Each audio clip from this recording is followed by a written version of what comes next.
ఓం నమః శివాయ. ఓం నమో నారాయణాయ. కర్మ నరదృష్టి నివారణ కాళభైరవాయ నమో నమః.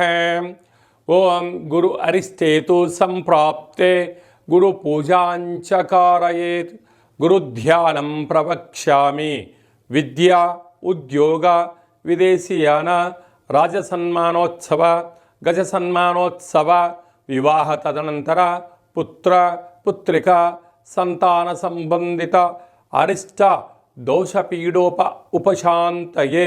హరి ఓం. మా ఛానల్కి స్వాగతం. చూస్తున్న వీక్షకులకు ప్రేక్షకులకు ప్రియ కాళభైరవ భగవద్బంధులకి స్వాగతం పలుకుతూ మమ్మల్ని ఎంతగానో ఆదరిస్తూ ఉండబడినటువంటి ప్రియ సోదర సోదరీమణులకు, సనాతన ధర్మ సంరక్షకులకు, జ్యోతిష్ అభిమానులకు, పుష్కర స్నానం చేసేటువంటి ఆధ్యాత్మిక భగవద్బంధువులకి, అంటే 12 ఏళ్ళకు ఒకసారి మనకు పుష్కరాలు వస్తూ ఉంటాయి. కుంభమేళ, అర్ధ కుంభమేళ, మహాకుంభమేళలో స్నానం చేసే వారందరికీ మరొక్కసారి చిన్న విన్నపం ఏమిటయ్యారగా, వృషభ రాశిలో నుంచి దేవగురు బృహస్పతి మిథున రాశిలోకి ప్రవేశం జరుగుతుంది కనుక మనకు సరస్వతి మాత అంటే సరస్వతి నది పుష్కర మహోత్సవ కార్యక్రమాలు జరుగుతూ ఉన్నాయి. కనుక మనకు తెలంగాణ రాష్ట్రంలో కాళేశ్వరం దగ్గర మనకు అంతర్వాహినిగా సరస్వతి నది పుష్కర మహోత్సవ కార్యక్రమాలు గవర్నమెంట్ వారు కూడా పెద్ద ఎత్తున ఏర్పాట్లు చేయడం జరుగుతుంది. కనుక మనమందరము కూడా మే నెల 15వ తారీఖు నుండి 27వ తారీఖు వరకు మన వీలును బట్టి వెళ్ళి పుష్కర స్నానాన్ని ఆచరింపజేసుకొని ముక్కోటి దేవతల యొక్క ఆశీస్సులు, పుష్కరుడి యొక్క ఆశీస్సులు పొందాలని కోరుకుంటూ అందరిపైనను, ద్వాదశ రాశులపైనను, ఈ భూమండలం మీద ఉండబడినటువంటి అనేక జంతువులపైనను, పక్షులపైనను, ప్రకృతిపైనను దేవగురు బృహస్పతి యొక్క ఆశీస్సులు ఉండాలని కోరుకుంటూ అందరినీ చల్లగా ఆశీర్వదించమని కోరుకుంటూ మనము స్వామివారిని వేడుకుందాం. ద్వాదశ రాశుల్లో గ్రహ గమనాన్ని ఓసారి వీక్షింపజేద్దాం. 15/5/2025 నుండి 31/5/2025 వరకు ద్వాదశ రాశుల్లో గ్రహ గమనాల్ని మరొక్కసారి వీక్షింపచేద్దాం.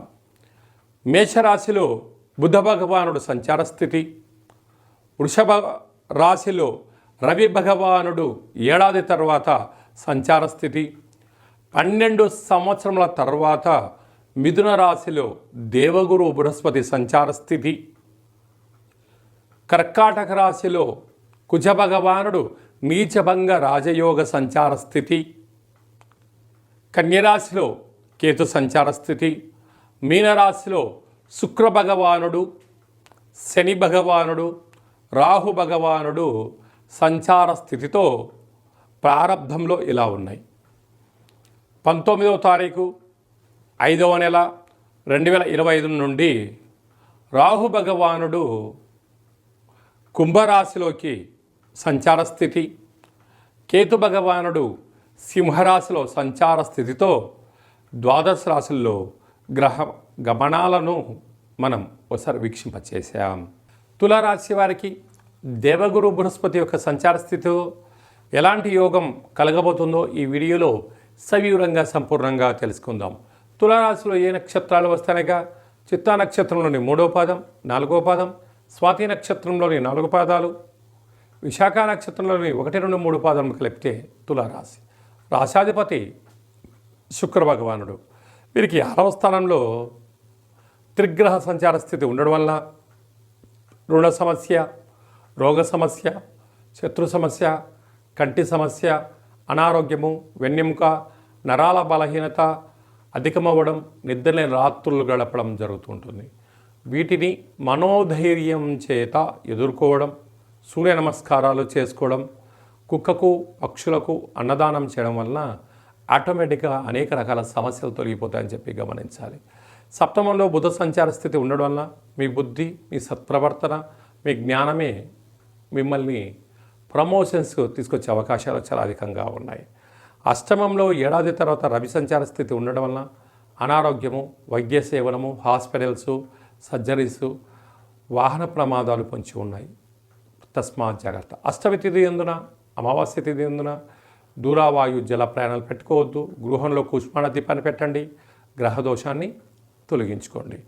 అలాగనే విశేషంగా భాగ్యస్థానంలో 12 సంవత్సరాల తర్వాత దేవగురు బృహస్పతి సంచారం చేయడం వలన ప్రేమికులకు మంచి కాలం, వివాహం కావాలనుకున్న వారికి యోగదాయకం, వివాహమైన దంపతులు ఆధ్యాత్మిక ప్రయాణాలు, తీర్థయాత్రలు, ద్వాదశ జ్యోతిర్లింగేశ్వర దర్శనాలు కలిగించే పరిస్థితి ఉంటుంది. ఇలాంటి కాల సమయంలో స్వామివారికి అంటే పుష్కర స్నానం చేయడం, పసుపును నీటిలో వదిలిపెట్టడం, పసుపు రంగు వస్త్రాలను దానం చేయడం, పెసరపప్పుతో కూడుకున్నటువంటి ఆహారంతో అలాగే శనగపప్పుతో కూడుకున్న ఆహారాన్ని దానం చేయడం వలన పుత్ర, పుత్రిక, సంతాన యోగము, విద్య, ఉద్యోగ, విదేశీయాన, రాజయోగ, గజ సన్మాన, రాజసన్మానోత్సవాలన్నీను కూడా తులారాశి వారి సొంతం కాబోతున్నాయి.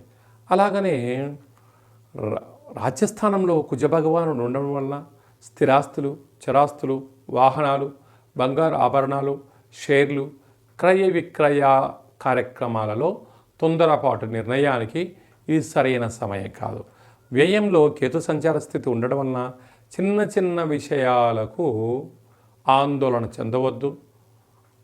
అనారోగ్య సమస్యలు వచ్చినా తట్టుకుంటూ మనోధైర్యంతో సలహాలు, సూచనలతో మీరు సొంత వైద్యం చేసుకోకుండా మనము నిపుణుల యొక్క సలహాలు తీసుకొని వైద్య సేవనం చేసినట్లయితే త్వరితగతిన మీరు బయటపడి ఆరోగ్యాల చేత, ఆధ్యాత్మిక చింతన చేత చాలా బాగుంటుంది.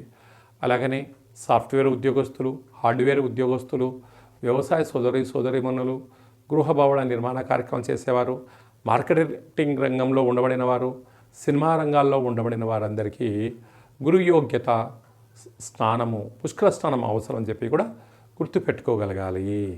మే మాసంలో ద్వితీయార్థంలో ముఖ్యమైనటువంటి పండుగల నుంచి క్లుప్తంగా, సవివరంగా, సంపూర్ణంగా తెలుసుకుందాం. మనకు విశేషంగా 20వ తారీఖున వైశాఖ మాస బహుళ అష్టమి, అలాగనే 27వ తారీఖున వైశాఖ మాస కృష్ణపక్ష అమావాస్య సందర్భంగా మనమందరము కూడా గృహాన్ని శుద్ధిగా పెట్టుకొని కాళభైరవ స్వామి స్మరణ, ధ్యానము, కాళభైరవ స్వామి అష్టకాన్ని వినడం, సునకపు మహారాజు గారికి ఆహారాన్ని ఏర్పాటు చేయడం, అలాగనే కాకి వాహన దేవతకు ఆహారాన్ని ఏర్పాటు చేయడం వలన సంచిత కర్మ, ప్రారబ్ధ కర్మ, ఆగమిక కర్మలు తొలగిపోతాయని చెప్పి గమనించాలి. అలా లేదు అనుకుంటున్న వారందరూ కూడా మన యొక్క దేవాలయంలో నిత్యము కాళభైరవ హోమ కార్యక్రమాలు జరుగుతూ ఉంటాయి. ఈ కింది నెంబర్ను సంప్రదించినట్లయితే మీకు వీడియో కాల్ చేసి స్వామివారి యొక్క దర్శనం చేయించి మీరు అనుకున్న అన్ని పనులను విజయం సాధించేటువంటి కాళభైరవ హోమ కార్యక్రమాన్ని చేయించడం జరుగుతుందని చెప్పి కూడా గమనించాలి. అదే కాకుండా మనకు 15వ తారీఖు నుంచి 27వ తారీఖు వరకు మనకు సరస్వతి నది పుష్కరాల సందర్భంగా వీలైనంత వరకు వెళ్దాం, స్నానం చేద్దాం. గతించినటువంటి పెద్దవారికి అక్కడ హిరణ్య శ్రాద్ధము, సువర్ణ శ్రాద్ధము, అలాగా అనేక కార్యక్రమాలు, దశదానాలు చేయడం వలన వారి యొక్క ఆశీస్సులు మన కుటుంబాలకు శ్రీరామ రక్ష అని చెప్పి గమనించగలగాలి. అలా వెళ్ళలేనటువంటి వారందరికీ కూడా మనము ఆదివారము, మాస శివరాత్రి ఆదివారం సందర్భంగా అక్కడ కాళేశ్వరం దగ్గర ఇలాంటి కార్యక్రమాలు ఏర్పాటు చేయడం జరిగింది. వెళ్ళలేనటువంటి వారందరూ కూడా మీ పేర్లు, గోత్రనామములు, గతించిన వారి పేర్లను వాట్సాప్లో మీరు పంపించగలిగినట్లయితే మీకు వీడియో కాల్ చేయించి చూపించి దండం పెట్టించి మీకు ఆ పుష్కర జలాన్ని ప్రసాదంగా అందజేయడం జరుగుతుంది. అలాగా పుష్కర స్నానం చేయడం వలన దేవతల యొక్క ఆశీస్సులు, గతించిన వారికి ఆ శ్రాద్ధకర్మలు అంటే పిండ ప్రధాన కార్యక్రమాలు చేయించడం వలన వంశాభివృద్ధి కలుగుతుంది. అలాగనే స్మరణ, ధ్యానము, స్నానము వల్ల మనస్సు ప్రశాంతత కలిగి దేవగురు యొక్క ఆశీస్సుల వలన అఖండమైన విద్య, ఉద్యోగ, విదేశీయాన, రాజసన్మాన, రాజకీయ, పుత్రిక సంతాన దోషాలు, పిల్లల యొక్క చదువులు, పిల్లల యొక్క అభివృద్ధి, తల్లిదండ్రుల నుంచి మనకు వచ్చేటువంటి స్థిర చరాస్తులలో ఉండబడిన ఆటంకాలను కూడా తొలగిపోతాయని చెప్పి గమనించాలి.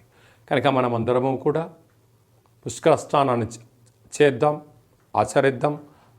సనాతన ధర్మంలో ఉండబడినటువంటి ఆధ్యాత్మిక శక్తిని సంపాదిద్దాం, అఖండ ఆయురారోగ్య శక్తిని పొందాలని కోరుకుందాం.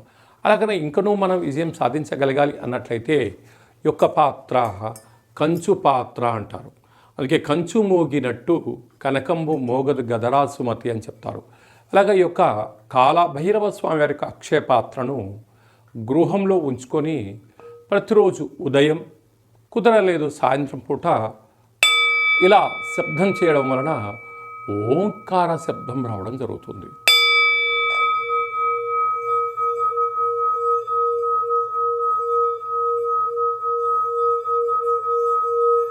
ఈ ఓంకార శబ్దాన్ని సృష్టించడం వలన, వినడం వలన మన మనస్సు ప్రశాంతత ఉండడం, గృహంలో ఉండబడినటువంటి జ్యేష్ఠాదేవి బయటికి వెళ్ళిపోవడం, ఇంట్లో వాస్తుదోషం తొలగిపోవడం, మానవుని శరీరంలో చక్రాలు వికసింపచేయడం, మనం ఏదైతే అనుకుంటున్నామో ఆ పనులు అన్నింటినీ కూడా కాళభైరవ స్వామి ముందుండి నెరవేర్చడం జరుగుతుంది.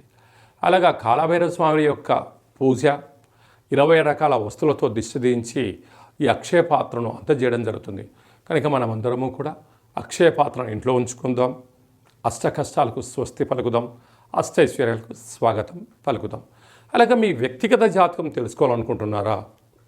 మీరు పుట్టినటువంటి తేదీ, నెల, సంవత్సరం, సమయం, మీ పేరు రాసి ఆన్లైన్ ద్వారా కానీ ఆఫ్లైన్ ద్వారా కానీ మీరు పంపించగలిగినట్లయితే 100 సంవత్సరాల జాతకాన్ని వ్రాసి పంపించి మీరు పుట్టినప్పుడు గ్రహ గమనాలు ఎలా ఉన్నాయి, ప్రస్తుతం ఎలా ఉంటున్నాయి, రాబోయే కాలంలో ఎలా ఉండబోతున్నాయో సవివరంగా సంపూర్ణంగా తెలియజేయడం కూడా జరుగుతుంది. చాలామందికి డేటా బర్త్లో లేనటువంటి వారికి మీ పేరు యొక్క మొదటి అక్షరాన్ని అనుసరిస్తూ, రాశిని తెలియచేస్తూ, స్థితిగతులను తెలియచేస్తూ, రమణ శాస్త్రం ద్వారా అనగా గవ్వళ ద్వారా కాళభైరవ ఉపాసన చేత భూత, భవిష్యత్, వర్తమానాన్ని తెలియజేయడం జరుగుతుంది. కనుక జాతకాన్ని తెలుసుకుందాం, జీవితంలో రాబోయేటువంటి అడ్డంకులను తొలగించుకుందాం, ఐశ్వర్యాన్ని, ఆనందాన్ని పొందుదాం, అద్భుతమైన యోగాలను మన సొంతం చేసుకుందాం. మన గ్రామ, రాష్ట్ర, దేశ, ప్రపంచ స్థాయి వరకు అందరం ఎదగాలని కోరుకుందాం. కనుక జాతకం తెలుసుకోవాలనుకుంటున్న వారందరూ కూడా అపాయింట్మెంట్ తీసుకొని సంప్రదించగలరు. అలాగా వివాహం కాని వారికి ఎందుకు వివాహం అవ్వడం లేదు, జాతకాలు ఎలాంటి దోషాలు ఉన్నాయి, ఎలాంటి అబ్బాయి ఎలాంటి అమ్మాయిని వివాహం చేసుకోవచ్చు, ఎలాంటి అమ్మాయి ఎలాంటి అబ్బాయిని వివాహం చేసుకోవచ్చో తెలియచేయడం జరుగుతుంది. వివాహం అయినటువంటి దంపతులు తరచుగా చిన్న చిన్న విషయాలకు గొడవపడడం, విడిపోయేంత వరకు తీసుకొస్తూ ఉంటారు. అలా కాకుండా చిన్న చిన్న మార్పుల సలహాలు సూచనల ద్వారా మిమ్మల్ని ఆ పార్వతీ పరమేశ్వరులు ఎలా కలిసి ఉంటారో ఉండేటువంటి ఆధ్యాత్మిక సలహాలు, సూచనలు ఇవ్వడం కూడా జరుగుతుందని చెప్పి గమనించాలి. అందరికీ వైశాఖ మాసంలో ఉండబడినటువంటి బహుళాష్టమి, అమావాస్య, సరస్వతి నది పుష్కర భగవంతుడి యొక్క ఆశీర్వాదం కోరుకుంటూ ఆశీర్వచనం. ఓం శతమానం భవతి శతాయు పురుష సతేంద్రియ ఆయుష్యేవేంద్రియే ప్రతిష్టతి ధనం ధాన్యం బహుపుత్రలాభం శత సంవత్సరం దీర్ఘమాయు సర్వే జనా సుఖినో భవంతు లోకా సమస్త సుఖినో భవంతు. సర్వం సంపూర్ణ కాళభైరవ దేవత, రుద్రదేవత, బృహస్పతి దేవత అనుగ్రహ ప్రసాద సిద్ధిరస్తు తదాస్తు. ఈ వీడియో మీకు నచ్చినట్టయితే లైక్ చేయండి, షేర్ చేయండి, మా ఛానల్ని సబ్స్క్రైబ్ చేసుకోండి. మేము చేస్తున్న ఆధ్యాత్మికమైన వీడియోలు అందరికన్నా ముందుగా మీరు చూడాలి అనుకుంటున్న వారందరికీ కూడా చూసి ఈ యొక్క ఆధ్యాత్మిక భక్తి సమాచారాన్ని భగవద్బంధులకు, మిత్రులకు చేరవేయండి. హిందూ ధర్మాన్ని కాపాడండి.